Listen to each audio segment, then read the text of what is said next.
If you're struggling to progress in your pull-ups and can't quite seem to crack the code that will allow you to go from a few pull-ups to repping out 10 or 20, this one exercise I'm going to share with you could be an absolute game changer.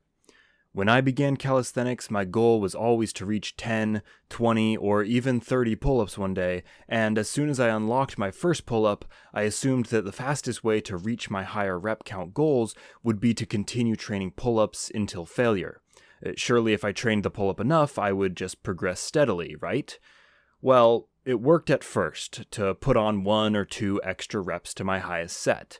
But as hard as I tried, I could never get past 5 or 6 pull-ups, and I soon plateaued in my pull strength and grew discouraged. This is a common tale for most calisthenics practitioners, so if you're struggling with this same issue, take it from me, you're not alone. There are several ways to break through this plateau and build your pulling strength to continue progressing in the pull-up. The one I want to focus on, however, is very simple. It's a single exercise that helped me break through the plateau and skyrocket into the pull-up rep ranges of 10s and 20s very quickly. And this exercise is the bodyweight row. I'm going to tell you why I think this exercise is so important and useful, and later on in the video I will give you the row strategy I implemented into my workouts to double my pull-ups. But first, if you've been training calisthenics for any amount of time, there is a high likelihood you've heard about this exercise, and potentially even trained it to some extent. And on the surface, this exercise appears insignificant to many people. I know that it did for me when I was starting out with my pull training. Generally, the bodyweight row is recommended as a prerequisite of sorts to achieve your first pull-up, but not as an exercise to continue progressing after you can already do 1 to 5 pull-ups. Abandoning the bodyweight row as soon as you can do a single pull-up is not something I recommend though. It is in fact one of the easier variations of the pull-up that I recommend in my 5 beginner calisthenics exercises guide that I offer for free on the Kingdom Calisthenics Patreon page. If you would like to bulletproof your foundation of calisthenics and learn about the other exercise that I recommend in this guide, you can claim your copy by becoming a free member on my Patreon and downloading it for yourself. By becoming a free member of the Patreon, you'll also receive further updates on resources and courses from me to help you in your calisthenics journey. If you would like to join the movement and get your free guide, you can find the link in the description below. Keeping the bodyweight row in your toolbox long after you can do pull-ups is my recommendation to help you continue layering on that pulling strength until your pull-ups are doubling in numbers. You see, pull-ups themselves are a challenging exercise. Everyone agrees that they are, in fact, possibly the hardest of the basic calisthenics movements, more difficult than, say, the push-up or the squat. With those exercises, you can often spam them in frequent repetition and load up on sets, and through sheer force of will, you'll be able to expand your rep count. But with pull-ups, there is a limiting factor that doesn't allow this. That limiting factor is your full body weight opposing the force of gravity in the confines of a compound exercise that requires multiple body parts working together.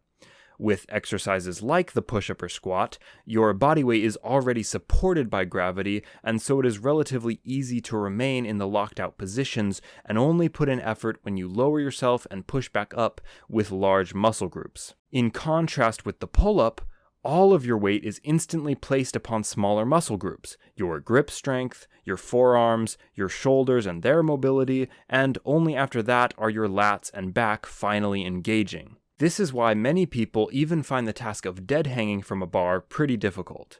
It's simple, but it's not easy. Depending on your body weight and the amount of strength you've built up in your arms and back, just hanging can be tough. Not to mention then requiring all of those body parts to work together to pull your chin up and over the bar. Your pull-ups are only as strong as your weakest link, and that could be any number of things. Maybe your back is currently strong enough to rep out 10 pull-ups, but your grip strength is not, leading you to fall off of the bar on your 5th rep. Maybe you have iron grip strength, but your scapula isn't strong enough to engage in a dead hang in order to get your back to start in pulling. And on and on. So, does solving this problem require isolation training of every single one of our weak links? While this may help, I don't think it's the most efficient way to go about strengthening us for the pull-up. Not when you can simply fall back on the reliable exercise of the bodyweight row. I like to think of the bodyweight row as the push-up of the pulling muscles, not only because it basically looks like an inverted push-up, but also because of how similar it is in the amount of sets and reps that you can do in order to layer on your pulling strength.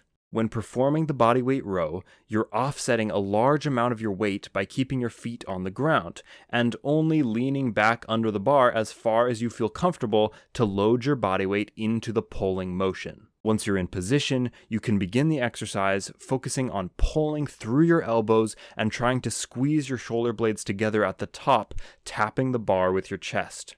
You'll immediately feel how much easier this exercise is in contrast to the pull-up, and in the amount of repetitions that you'll be able to complete in your first set. This is great news for us, as the struggle with just doing pull-ups in order to strengthen your pull muscles is the fact that you often can't get enough volume in during a workout, even if you do several sets of pull-ups. For example, even if you do 5 sets of pull-ups to failure, if your first set is only 5 pull-ups, your second and third set are 4, and your fourth and fifth set are 3, that leaves you with a pull workout of 19 total pull-up reps. That hardly gives your muscles any time to break down under the effort and will leave you stuck on the same amount of reps, plateauing workout after workout. However, with bodyweight rows, you can most likely easily get a set of 10 or maybe even 20 reps in. They aren't as difficult as the pull-up, nor are they exactly the same pulling movement, but this doesn't matter. By doing multiple sets of high rep rows, you're exposing your back and arms to a higher volume of pulling, which will fire up your muscles as well as familiarize your body with the pattern of pulling, which will translate fluidly to your next set of pull-ups. Through doing this, you will also accustom your joints like your shoulders, elbows, and wrists to the pulling motion, which is a crucial aspect for the longevity of your fitness journey. If you're repping out full bodyweight pull-ups before your joints are ready to take it on, it can leave you with elbow and shoulder pain that could slow your strength progression in the future. This is just another bonus of the lower impact, higher volume row. Now, does this mean that you should swear off pull-ups for the next month and your only pull exercise should be rows?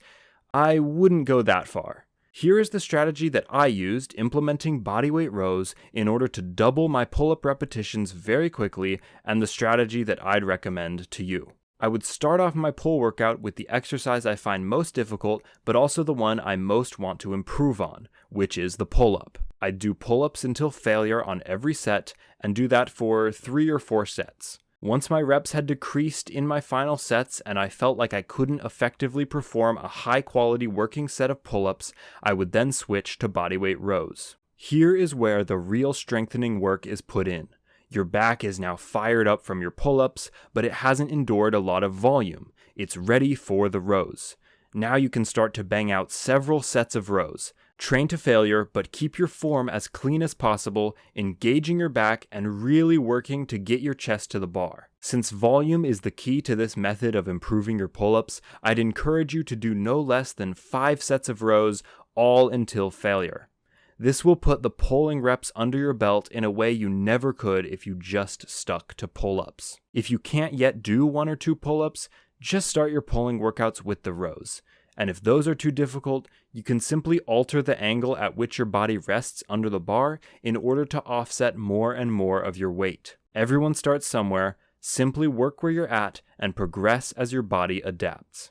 Once again, if you're a beginner in calisthenics or just want to bulletproof your foundational knowledge and skill of calisthenics, I highly recommend you check out my free exercise guide available on the Kingdom Calisthenics Patreon page. There's going to be so many cool resources, updates, and information you'll receive as a free member of the Patreon community, so go sign up for free, join the movement, and we can walk this fitness road together. The link is in the description. Leave a like on the video if you found it helpful, subscribe so you don't miss any more calisthenics content from me, and I will catch you in the next one.